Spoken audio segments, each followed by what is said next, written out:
President of the Commission of the African Union, Prime Minister of Ethiopia, Abiy Ahmed Ali, former Prime Minister of Ethiopia, Haile Mariam Desalegn, honorable member of the government of the countries attending the ceremony, speakers of the houses, honorable ministers, members of the parliament, regional presidents, Beni Shangul regional president and authorities, army general and representatives, distinguished guests, ladies and gentlemen. Let me start saying that my Prime Minister, Giorgia Meloni, sends her greetings to the PM Abiy Ahmed Ali and his government in this happy occasion, and her congratulations for the achievement celebrated today. I want to say and start with an obvious thing that we all here give for granted now, but it wasn't so obvious before. The great Ethiopian Renaissance Dam, it is finally a fact after 15 years. The reservoir is fully filled and the power station are already generating energy that will be dispatched through the grid throughout all the country. And everything works. This is a miracle.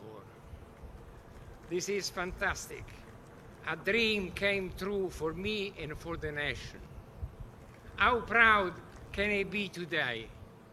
My heart is singing, and I'm sure together with the heart of all Ethiopians in this circumstance. Around 35 million people will be finally branched to the lines, and the total energy available in the country will be 3 times what was before. The equivalent power of 3 nuclear plants together is generated here. Ethiopia can sell energy to neighboring countries, reinforcing relationship and fostering development of the entire region in peace. I want to thank all the workers, the technicians, the engineers that with their endeavor and continuous commitment have made this accomplishment possible. I want also to thank our client EEC, with whom we share all goals and worked shoulder to shoulder all those years. In particular, I want to thank Eshbir and Abraham, with whom we worked and brought this project to completion during the last years. I want also to thank Ambassador Girma Biru, which gave most of his years to this project. Safety first. This one was one of the safest projects in the world. Nonetheless, all great achievement comes with a cost, and notwithstanding all effort deployed, there is a cost which we regret the most, and the most unfortunately couldn't avoid. This job was an enormous effort of workmanship and labor, more than 260 million worked hours in this job, and more than 10,000 people were employed at peak times to build this dam and the related project. And 250,000 hours were spent on training or on safety. But all the same, we still had victims. In these 15 years, 33 workers lost their life in road accidents and other issues. I bend my head with respect and say I pray for the people that gave their life for this achievement and for their families. Their memories will not be lost. Capacity building was achieved in this project. 25,000 young technicians, skilled workers and engineers have been training on the job. This is a very important result. A very scarce resource was obtained as a side result. They can give an essential contribution for the future of this country. I started with an obvious consideration, but it was not obvious at all when we started the journey. I was working with, at the time, PM Meles Zenawi, visiting the Beles project, which was under construction. We were near the Little Bay, and he told me, I have a dream for this country. Energy independence and abundance. Can you design a project on the bay? I want a mega project, at least 6,000 megawatts, he stated. Do it quickly. A year after, he passed away. Then another prime minister came, was the Honorable Haile Mariam Desalegn. He had to make difficult and tough choices, successful choice as we see today. Then another PM, Abiy Ahmed Ali, took the situation in his hands, facing all the difficulties on earth, and here we are. Character of Ethiopians is tempered by difficulties and challenges. Think at the Ethiopian runners who trained themselves at 2,000 meters over the sea level to win. No one wanted this country to build this project. No one wanted to finance it. Many political issues, too many problems, and no easy solutions. But the Ethiopians are not afraid of difficulties. They are resilient, and when they face resistance or enemies, they double the effort and they take the best out of them. They do not bend or step back and renounce to what they believe and want.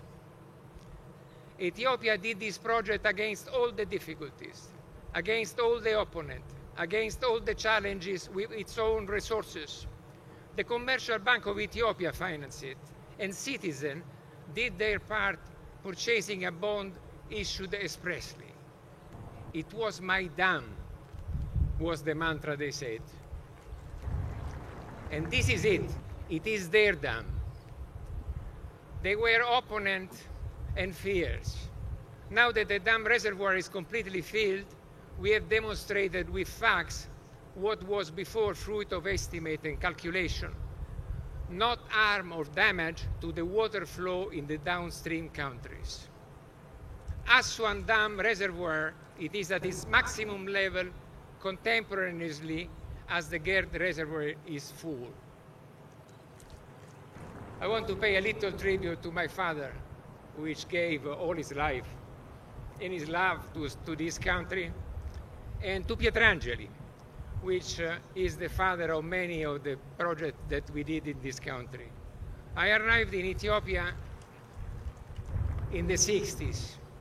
Most of the people here were not born at that time, and certainly none of the ladies. We were doing the Legadadi Dam, and my father was bringing me with him to visit the job site. A young engineer, which is now 91 years old, is here, was Giorgio Pietrangeli, author of many of the design, including this one. I brought my son Gregorio here.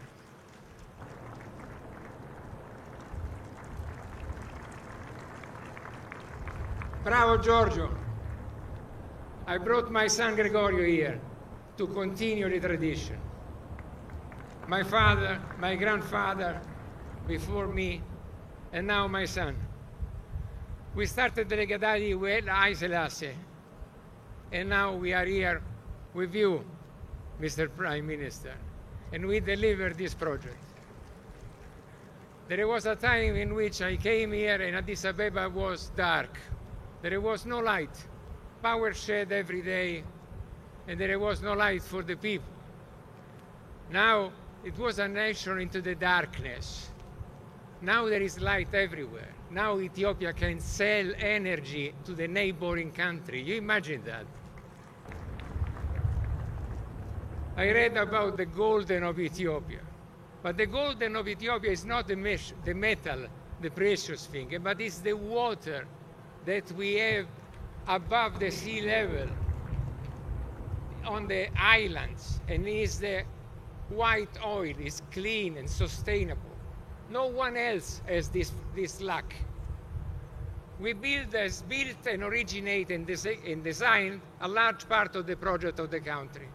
More than 10,000 megawatts installed for the future of the country. There is another name for energy, power. Power, and there is a meaning behind this. Power to grow, power to connect, to develop, to industrialize, to teach, to heal, to build peaceful and fruitful relationships. Power for the future of the people. Michelangelo, which was a Renaissance Italian sculptor, said once that the sculpture is already inside the marble block. The role of the sculpture is only to take off the things which are useless, and you see the sculpture inside it. We have the same for the hydroelectric plant for the future. Water is where we need. The only things we have to do is to take out the useless things, dig some holes, make some tunnels, build some other dams. There will be other projects to imagine and to build. The future is only started today. Thank you.